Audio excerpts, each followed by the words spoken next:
Bring it back.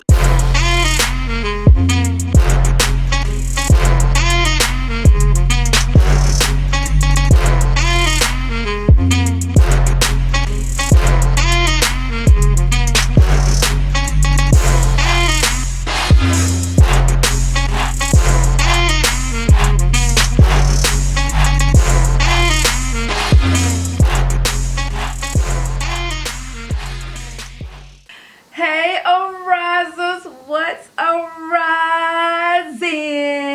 What's arising? You guys, I miss you so much. I had to go on a break. I will get into that whenever I vlog, but for now, as you can tell by the title, we are back with another video, and not just any content video. I am back to give you your long awaited update from my UFE fibroid surgery. Whew. It's been quite some time, but we're going to go ahead and get into this video. But before we do, you guys make sure that you press that subscribe button if you are not already a part of the Arye family. Also remember to press that like button, and also remember to press that noti bell to get my notifications whenever I upload a video.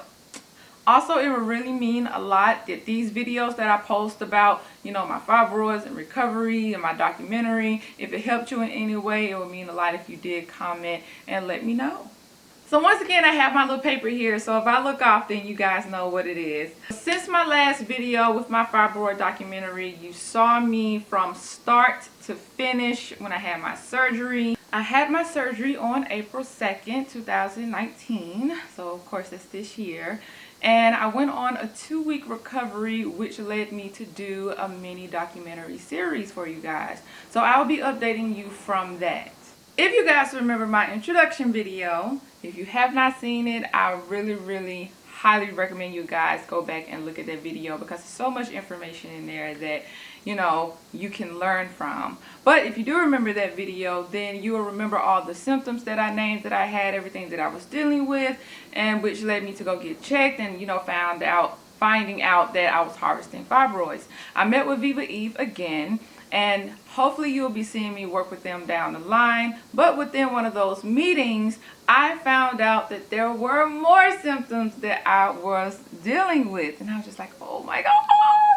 So not only was I dealing with the stomach hardening, the stomach, swelling, the immense painful cycles, the frequent urinating. So not only I was dealing with all those other symptoms, but I was also dealing with anemia and swelling, and I did not know that those two were a part of, connected to fibroids. And when I mean swelling on my feet and ankles. I remember there was a vlog one time, me and my mom went to the Bahamas, and I showed you guys, I was like, yeah, it looks like my ankles and, my feet is just so swelled up right now. I don't know why, but yeah, and it's related to fibroids. And I was like, wow. If you don't know what fibroids are, they are growth tissues that are more than likely benign, which is non-cancerous. Like I said, guys, please go back to the introduction documentary video that I did all of this information on. I really don't want to be repetitive or redundant, you know what I mean? Just repeating a lot of information that I already put out there. And I'll link it below in the description box. The introduction video, the documentary series, they will be linked below in the description box, so they'll be easy for you to find. And also I have a few videos clicked, coming in and out of here. I had 3 other doctor's visits since my surgery. Of course, you guys saw my post-surgery follow-up. So not much had changed at that point because it was just 2 weeks. That was the last day of my documentary. But April 16th, there was a pleasurable difference within my largest fibroids, which was the one that was giving me the most issues. So if you guys remember, like I said from my introduction video, my largest fibroid was a 16 by 10, I believe. And it went down by 10 centimeters. So I was very happy about that. It went down 6 centimeters. Now, May 14th was my next follow-up. And I know that I was, vlogging, and I was making my doctor's visits, and I was letting you guys see those. So, if you go back to my vlogs, you'll see, all within the doctor's visits and the information that I got in that it went down another 2 centimeters. Yay! And you know, I'm really just skimming over these doctor visits dates because, you know, I vlogged about it as well. So I don't want to repeat so much information and make this video so long. Now, June 11th was my next follow-up. Turns out, on one of my fibroids, I developed a cyst. It was either on my ovaries or on one of my fibroids. But at that point in that doctor's visit, it was brought up the option of birth control, and I'll actually get a little bit more into that a little bit later. Now, July 11th came. My largest fibroids, remember I told you, was 16 by 10 centimeters. They told me it went down to 8 centimeters, you guys. So you know how happy I was, right? And at this point, you know, of course, a whole month passed by, and I, you know, thought about the option of birth control pills and the different types of birth control that is out right now. Because when I was younger, listen, I remember the little round pack, and I told my doctor that, and she was like, oh my gosh, like, yeah, that was a little bit back in the day. But now they have so many different options of birth control. You know, you have the Nexplanon, which is in your arm, and then you have the T birth control that goes, you know, in your happy place down there. Actually, my happy place is my stomach, but you know, that's just food. I'm a foodie. But you guys get what I'm saying. And then, of course, there's still the pills, there's the shot, there's the patch. It's literally so many options of birth control now. Now, July 24th, I had an MRI. If you guys do not know what an MRI is, that is just a more in-depth x-ray. That's all that is. It's actually a huge machine that you go into, and the camera is more in-depth. It takes more detailed pictures of what is actually going on, you know, within your body, more than what a regular x-ray can do, or a CAT scan or something like that. So at this point, you're probably wondering like, I remember that you had 5 fibroids, so what is going on with the rest of them? I got you. I'm gonna have to read from my paper on this one because, you know, all of these numbers I'm not gonna really remember like that. But August 5th, I had another follow-up appointment, and these are the exact measurements from the MRI results. Now, remember I told you that my 16 by 10 went down to 8? Yeah. I don't really know how the numbers shifted, but, you know, I made sure that I asked my doctor about the exact numbers because I wanted to make sure that I told you guys. My uterus, not the fibroids, but the uterus, everything in whole, it was 16 by 15 centimeters, guys. If you just imagine a fibroid that's 16 centimeters and your uterus that's 16 by 15 centimeters. But my uterus went down to 11.7 by 6 centimeters. So that is wonderful. My largest fibroid, which was the exact 16.5 by 11 centimeters, it went down to 11.6 by 13. So like I said, I don't really know how those numbers shifted, but the good news about this is my largest fibroid is actually dormant. It is dead right now. So it is not receiving any blood. And if you remember, that is how I said that's how your fibroids feed. It feeds off of the blood supply. My second largest fibroid, which was the 5 by 4 centimeters, it went down to 4 by 3. This one is not dead, but it's only receiving 25% of blood, so that is very low. My third largest is my 4.2 by 3 centimeters. It went down to 3.5 by 2 centimeters, and that one is dead. My fourth largest and fifth largest, which was a 3 centimeter and a 2 centimeter, it went down to 1 centimeter, and both of those are receiving only 25% of blood flow. So if you guys remember, they told me that it would actually take up to about a year to really see the final process, but you see the dramatic, you know, results after about 3 or 4 months down the line. But I knew, of course, in my case, it was going to take a little bit longer. So I knew it was going to be about 4 to 5 months. So I'm actually really happy that my my largest one and my third to largest one is dead. and the other two are receiving very low percentage of blood supply. So with that being said, within my last doctor's appointment, there is an option for me to go through this UFE surgery again. I told her I wanted to think about it. I wanted to just wait it out and see, you know, probably like by my year, and see how it goes. Of course, you have to consider all of your, you know, expected children you want to have, or, you know, just certain things you want to do in life, you know, in regards to surgeries and procedures and things like that. To give you an amazing visual of an entire uterus provided by and credited to Dr. Ram Sharma in Detroit, Michigan, you can see how realistically small it is, guys, because he has it in his hand. The white areas on each end are more than likely, you can tell, are the ovaries. And I want to read to you his caption under this beautiful picture, which goes, Hashtag FBF to this magnificent specimen, which seemed to cause a small ruckus amongst some women's health groups. While the misinformation was rampant, this is in fact from a human woman, not a cat. I loved all the fascinating questions I got. Sometimes I forget how cool my job is. Here are a couple of outtakes from the same surgery, including a breathtaking close up of this patient's gorgeous anatomy. Tiny and mighty. Hashtag OBGYN, and as you can see, the other hashtags. So as you guys can see, he definitely gets questions and he answers them. This was just a really cool post for me to show you guys. This next caption I wanted to input because of the great information I took from it. And this is also how I found Dr. Sharma. It reads, anyone else surprised by how small it is? This incredible visual from the doc's Instagram. It is of an adult postmenopausal uterus removed in a radical hysterectomy.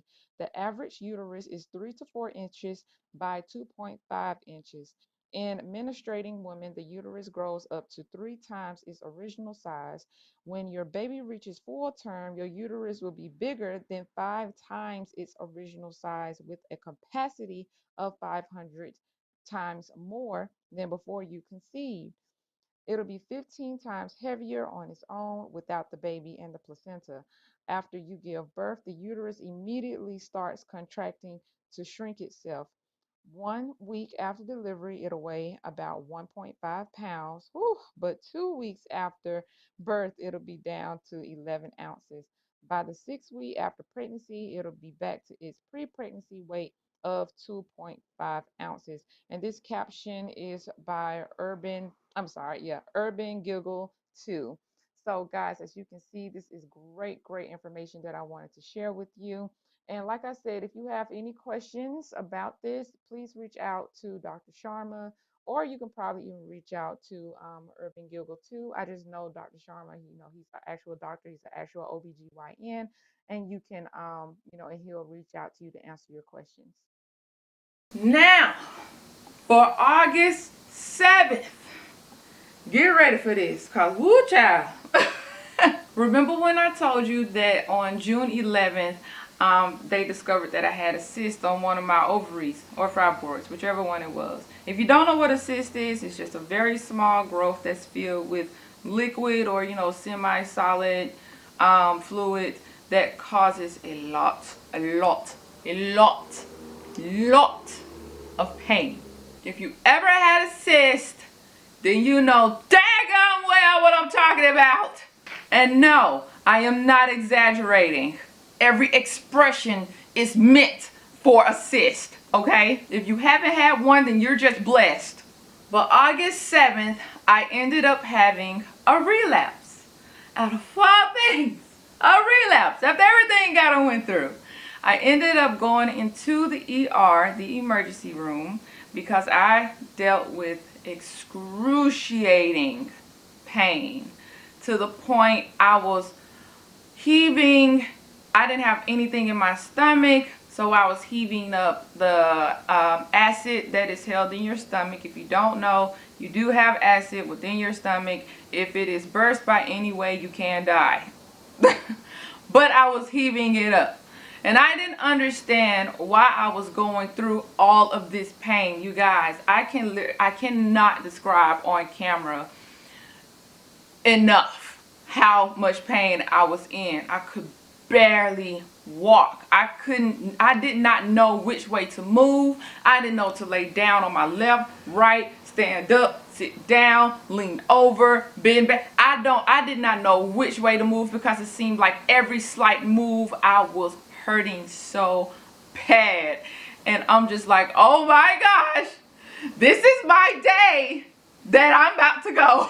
Like, it's that bad. But I called my Viva Eve doctor, which was the clinic that I got my UFE surgery at. He said, honestly, I don't know why you're going through this pain. We did your surgery about 4 months ago. He was like, or over from 4 months ago. So I'm not understanding why you're going through this pain. You need to call 911 and go to the emergency room. So that's exactly what I did. Well, I didn't call 911 because it don't matter how much pain I was in. I was not about to pay for that ambulance bill. Just saying. So I went there, had tests. They really did not know what was going on with me, which is why I really don't like going into, you know, ERs or hospitals like that. But they pretty much diagnosed me. Had to run and get my paper real quick so I can kind of pronounce it right for you. But dysmenorrhea, if you guys can see, that's what that is. And in short, it's really just, you know, of immense painful cycle, like, no kidding. The only thing that I can think of what happened, the reason I had that much pain is because my cyst was bursting. Now, I know there was one time in my life where I actually know that that's what happened, and that's how my mom found me on the floor. She found me nearly passed out. There was blood everywhere. It was really a scene, you guys. And this was years ago, especially when I was living in Alabama. This was years ago. So that's how that pain felt when I went into the hospital on August 7th. That's how it felt. But I wasn't like lightheaded to feel like I was going to pass out. I was just in crazy, crazy pain. Now at this point, I was not taking my birth control pills, so there's no way to really say if that would have really happened or not if I would have been on the pills. But before I get into that, I do just want to say that even though a few of my fibroids are still receiving 25% of blood, it is a great improvement that my two largest ones, or my largest one and my second to largest, are dead and dormant. Now, if you are wondering, if you do have this surgery, your fibroids will still be there. They just will be dead, just not receiving any blood supply or receiving way less of it, which is the goal for this surgery. Like I said, it's not as invasive, so that's one thing that I really loved about this procedure option, rather than the hysterectomy or the myomectomy, or, you know, putting me in temporary menopause. You know, I didn't want to do all that. So this was my best option, and this is the option that I definitely recommend for all of you women who may be going through fibroids. Now, I just recently started taking my BCs on August 13th. I'm going to be back on my paper here. In my doctor's visit, we also went over that the birth control can help with acne, which I found out that's what I have on my back. I was like, what? I was like, that's what this is? You know, I knew it wasn't nothing, you know, serious, but I didn't know if they were like moles or what. But one of my friends looked at my back and they were just like, oh, you have acne on your back. I was like, oh, okay, well, thanks for clearing that up. And it's nowhere else but my upper back. I don't know what that is. Just for you guys, I'm going to say this B word, but I really don't really say this word. I know you're going to think this is so weird, but I really don't. There's a couple of other words I really don't say, but I'm gonna make that another video. It's probably like a confessions video or something. But taking birth control, it may cause tenderness to the breast. I don't know. And I recently just experienced that about 2 weeks after I started taking them. So it really wasn't that long ago. You know, today is it's near the 30th or something like that. I don't even know what day is it. That's so sad. Oh, it's the 31st. It's the last day of August. The tenderness only lasted for, you know, a few days, which that's what she told me that it would do. It will only last for a few days. Of course, we know that birth control helps with the pain of your cycles. It helps to regulate it. It helps with migraines.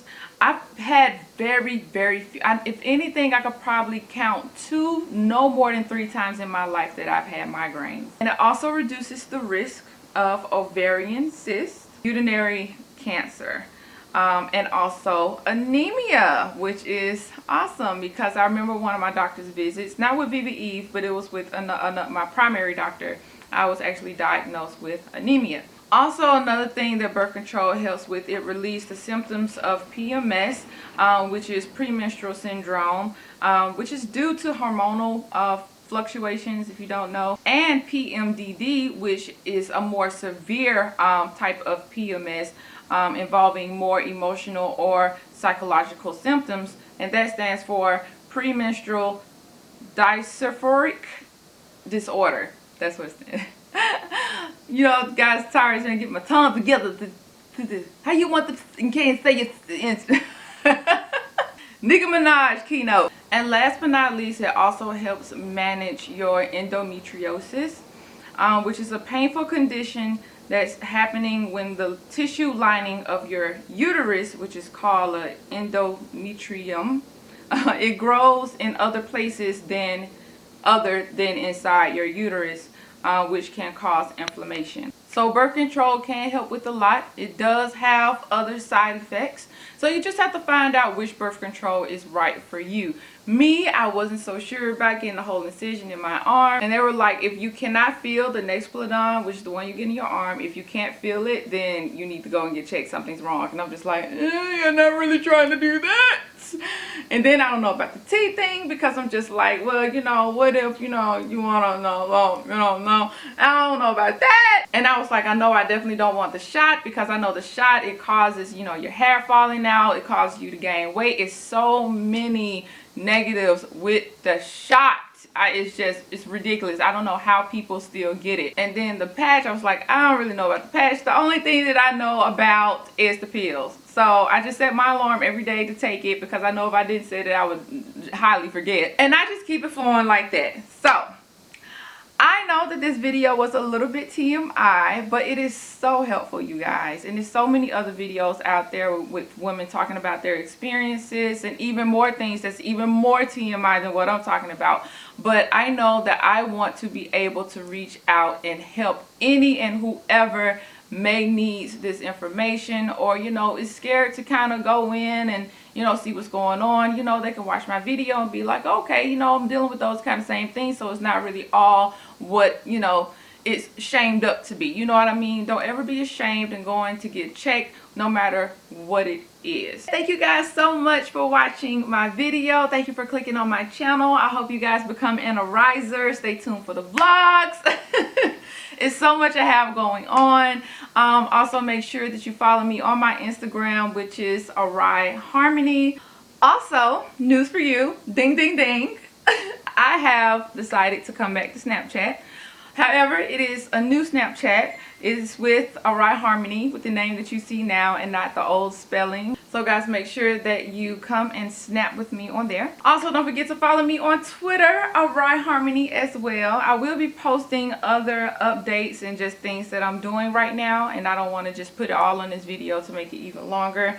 But thank you guys so much. I love you, love you, love you, and I will see you into the next video. Your girl is back with your dog. So if you guys have any questions or anything you want to know about anything that I've been talking about the surgery, or anything pertaining to me in the surgery, or, you know, the operation, please feel free to ask. You know, if you have anything going on with you, you want to reach out to see, you know, what I think about things. Of course, I'm not a doctor, but hey, I'm all ears, and you know, I would love to talk to you.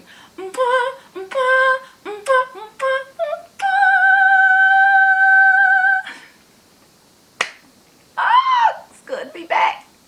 Peace. Breathing, searching, touching, wanting, beating. My heart beats for you.